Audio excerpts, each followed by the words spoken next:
Good morning everyone. তো আমাদের এখানে কদিন থেকে অনেকটাই গরম অ্যান্ড গরমের জন্য কিছুই ভালো লাগে না। তোমাদের ওখানে ওয়েদার কিরকম প্লিজ আমাকে কমেন্ট করে জানাবে।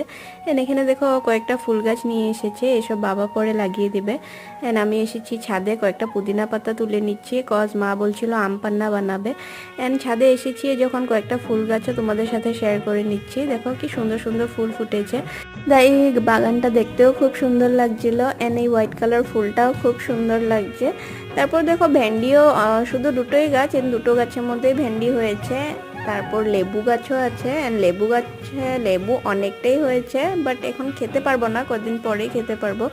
এসব সব বাবাই লাগিয়েছে। তারপর মিষ্টি কুমড়োটা দেখো শুধু একটাই হয়েছে, সেটাও তোমাদের সাথে শেয়ার করে নিলাম। এই আম পান্নাটাও খুব টেস্টি হয়েছে খেতে। ইভিনিং টাইমে আমি আবার ছাদে গিয়েছিলাম কাপড় তোলার জন্য। তো সানসেটটা অনেক সুন্দর লাগছিল আমার দেখতে, তাই তোমাদের সাথে শেয়ার করে নিলাম। তো কেমন লাগলো আমার ভিডিওটা প্লিজ লাইক এন্ড সাবস্ক্রাইব করে দেবা।